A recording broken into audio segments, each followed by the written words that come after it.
I'm 79 years old. I've lived through wars, recessions, personal tragedies, and triumphs. I've made countless decisions, some good, some terrible. I've had successes and failures, joy and heartbreak. And after nearly 8 decades on this earth, I can honestly say I regret almost nothing about my life. Except for 3 things. 3 specific regrets that haunt me. 3 things that, if I could go back, I would change in a heartbeat. 3 mistakes that have taught me more about what matters in life than all my successes combined. My name is Walter, and I'm going to tell you about my 3 regrets. Not because I want sympathy, not because I'm looking for absolution, but because if even one person hears this and avoids making the same mistakes I did, then maybe these regrets will have served a purpose. Let me start by telling you what I don't regret, because that's important context. I don't regret my career choices. I was a plumber for 47 years. Not glamorous, not prestigious, but honest work that paid the bills and let me support my family. Some people told me I should have gone to college aimed higher. I have no regrets about that. I don't regret my financial decisions. We were never rich, never took fancy vacations or drove new cars. But we were comfortable, we paid our bills, and we didn't live beyond our means. No regrets there. I don't regret my marriage. My wife Helen and I were married for 53 years before she passed away 4 years ago. We had our problems like any couple, but we loved each other deeply. That was real. No regrets. I don't regret staying in the same small town my whole life. Some people need to see the world. I was content where I was, with people I knew, in a place that felt like home. No regrets. I don't regret most of my decisions, big or small. The thing about life is that you make the best choice you can with the information you have at the time. Most of my choices were fine. Some were even good. But 3 weren't. 3 choices I made, or didn't make, that I think about almost every day. 3 things that, when I'm lying awake at 3 a.m., come back to haunt me. Here they are. Regret number 1. I never told my father I forgave him. My father was not a good man. Let me be clear about that from the start. He was an alcoholic. He was mean when he drank, which was most of the time. He hit my mother. He hit me and my 2 brothers. He was cruel with his words and crueler with his fists. I grew up afraid of him. We all did. The sound of his truck pulling into the driveway would make my stomach drop. You never knew which version of him you'd get, the quiet drunk or the violent one. When I was 17, I left home, joined the Navy, got as far away as I could. I didn't go back for years. When I did come back, I kept my distance from him. Minimum contact, holidays only, and even then I'd leave early. He stopped drinking when I was in my 30s. Got sober, went to AA, the whole thing. He tried to make amends. He'd call me, ask to meet for coffee, try to talk. I'd make excuses. I was busy. I had work. The kids had activities, always something. The truth was, I didn't want to hear it. I didn't want his apologies. I didn't want to dredge up the past. I just wanted to move forward and pretend those years didn't happen. He wrote me a letter once. I was 38. He'd been sober for 5 years. In the letter, he said he was sorry. He said he knew he'd been a terrible father. He said he understood if I couldn't forgive him, but he needed me to know that he was sorry and that he loved me. I read that letter once and put it in a drawer. I never responded, never acknowledged it, just nothing. He died when I was 42.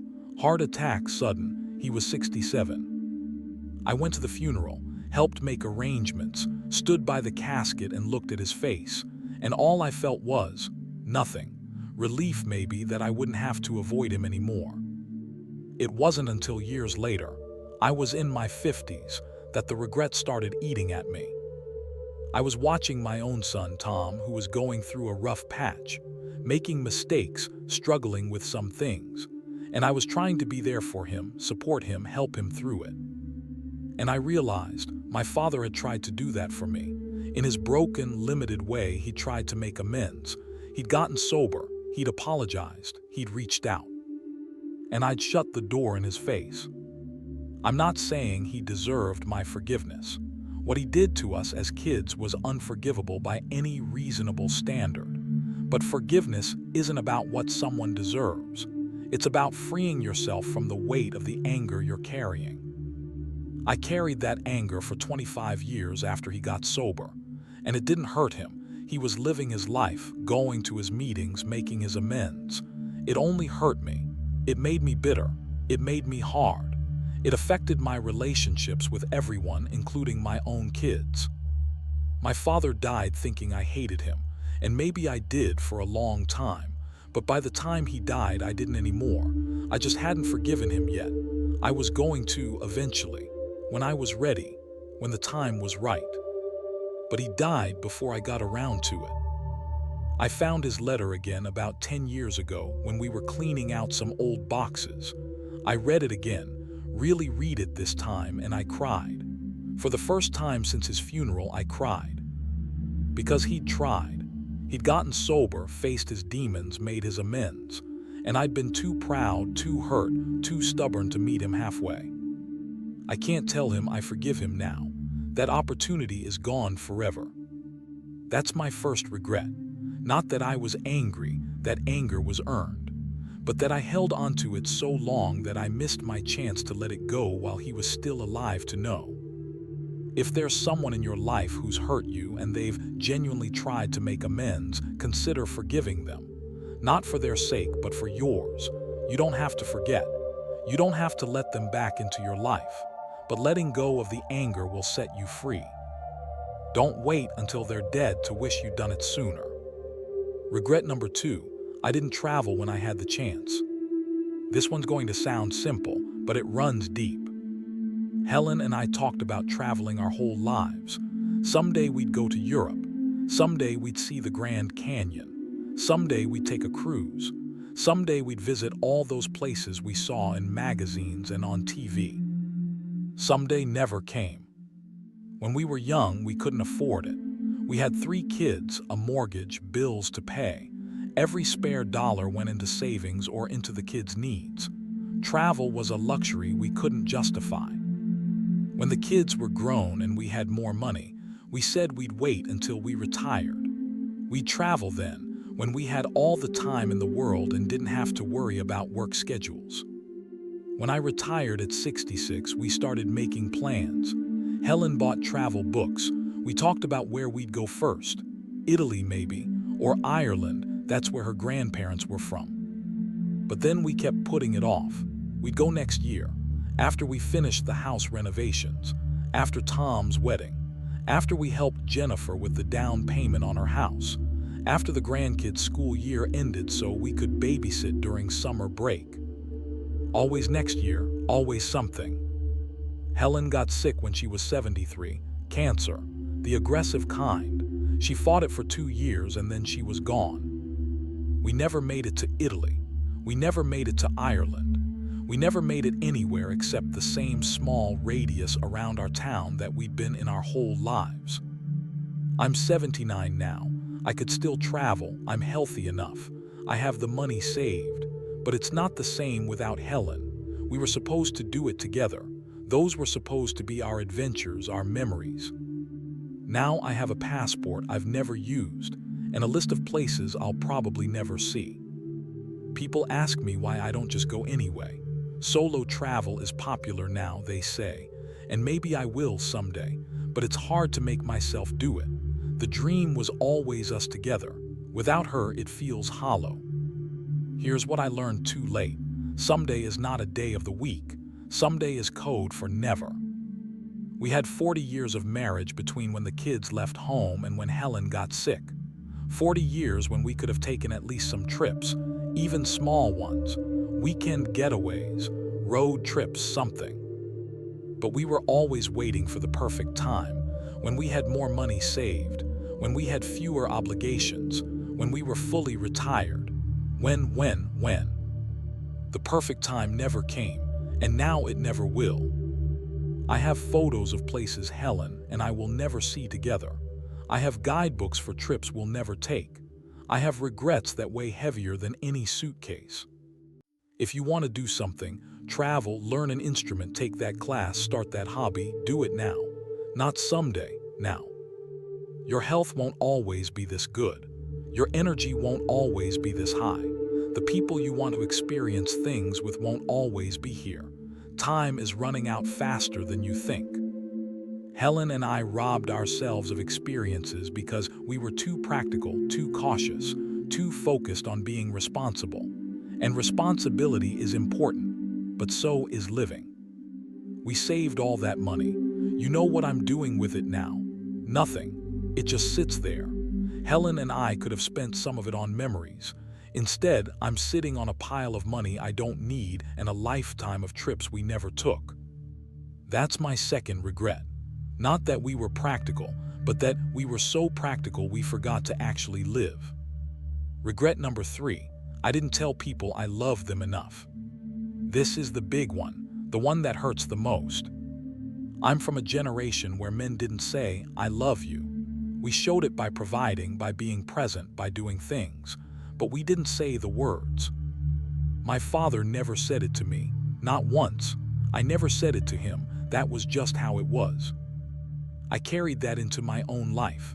I loved my wife, my kids, my brothers, my close friends, loved them deeply, but I almost never said the words. Helen knew I loved her, of course she did. I worked hard for our family, I was faithful, I was there. That was love, wasn't it? But I said the words maybe a dozen times in 53 years, usually on anniversaries or when she'd say it first and I'd say it back. But spontaneously, just because. Almost never. My kids, I can count on one hand the number of times I told them I loved them. Maybe when they were little, maybe a time or two when they were adults, but not regularly, not often. I thought they knew. I was there for them, I supported them, I showed up. That was love. Helen died 4 years ago. In the hospital in those final days, I held her hand and I told her I loved her, over and over, like I was making up for 50 years of not saying it enough. She squeezed my hand and said, "I know, Walt, I always knew. But I wish I'd said it more. I wish she'd heard those words 1,000 times instead of a dozen. I wish I hadn't assumed she knew. I wish I'd told her." After she died, I tried to do better with my kids. I started ending phone calls with "I love you." It felt awkward at first, uncomfortable, like I was being sappy or emotional. But my daughter Jennifer cried the first time I said it.